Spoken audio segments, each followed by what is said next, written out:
শীত চাপতেই মনে পড়ে গেল তুলোর তৈরি ঐতিহ্যগত শীত বস্ত্রের। এখনো গ্রাম বাংলায় শীত মোকাবিলায় সেই পুরনো দিনের শিমুল তুলো দিয়ে তৈরি লেপই সেরা।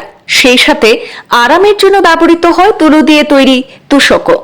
কিন্তু আধুনিকতার ছোঁয়ায় কদর কমছে সেই সব হাতে তৈরি তুলোর লেপ তোশকের। আর এর ফলে রোজগারেও টান পড়েছে ধুনকরদের।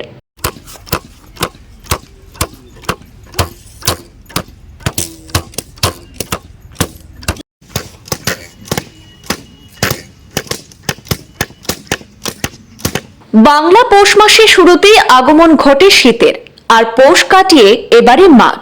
প্রবাদ আছে, মাঘের শীত নাকি বাঘের গায়েও লাগে। শীতকে জব্দ করতে মূল হাতিয়ার হাতের তৈরি তুলোর লেপ তোশক। কিন্তু বর্তমান আধুনিকতার ছোঁয়ায় বাজারে দখল নিয়েছে বাহারি কম্বল, গদি ইত্যাদি। সাথে সাথে কদর কমতে শুরু করেছে লেপ তোশকেরও। কেউ আর আগের মতো ধুনকর্তি দিয়ে লেপ তোশক বানাতেও তেমন আর দেখা পাওয়া যায় না। তাই লেপ তোশকের চাহিদা কমার সাথে সাথেই কাজও কমে গিয়েছে ধুনকরদের। তবুও শীতের শুরু থেকে ঊনকোটি ত্রিপুরার কুমারঘাট মহকুমার বিভিন্ন গ্রামে হাঁক দিতে শুরু করেছেন ধুনকরদের দল। প্রতি বছরই এই সময় রাজ্যে দেখা মেলে এইসব ধুনকরদের। বিহার থেকে আসামে এসে কাজ শিখে, অর্থাৎ আসামের কাছাড় জেলায় এসে কাজ শিখে বিহারে মোহাম্মদ বরকত নামের এক ধুনকর জানিয়েছেন তাদের হতাশার কথা। তিনি জানিয়েছেন বিগত 30 বছর ধরে এই পেশার সঙ্গে যুক্ত রয়েছেন তিনি। আসামের কাছাড় জেলায় এসে কাজ শিখেছেন। বিগত 10 বছর ধরে কুমারঘাট মহকুমা এলাকায় এই কাজ করে আসছেন তিনি। দুর্গাপুজো থেকেই শুরু হয় তাদের কাজ। কিন্তু বর্তমানে বাহারি কম্বলে ব্যবসা বাজারে জাঁকিয়ে বসায় আগের মতো আর শিমুল তুলো দিয়ে লেপ তৈরি করেন না মানুষজন। ফলে রোজগারের টান পড়েছে তাদের।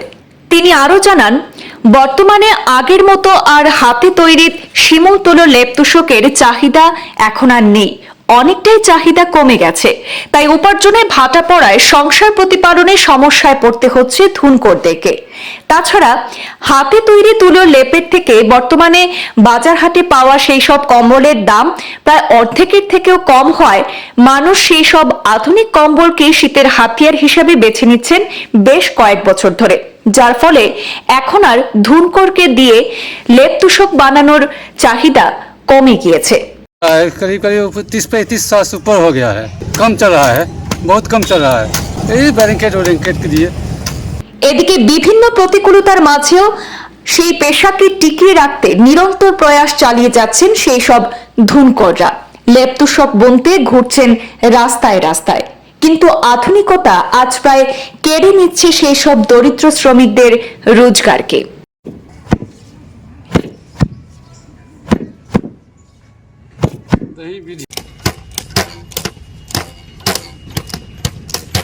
करीब करीब 30-35 साल से ऊपर हो गया है। कम चल रहा है, बहुत कम चल रहा है ये ब्लैंकेट और ब्लैंकेट के लिए। इसका तो दुर्गा पूजा से स्टार्ट हुआ है। दुर्गा पूजा से स्टार्ट हुआ था, अभी तक थोड़ा थोड़ी चल रहा है। लॉस लगता है, घर भी, रूम किराया भी लगता है, पैकेट भी खर्चा लगता है, कोई बिजनेस नहीं होता है, इनकम नहीं होता है, क्या करेंगे। इसीलिए लेबर लोग का चलाता हूँ। 30-35 आदमी है। बिजनेस मोटा मोटी चल रहा है, बेसी नहीं चल रहा है। ये तो आसाम से सीखे हैं, कछार, वहाँ से कम सीख कर इधर आए काम करने के लिए।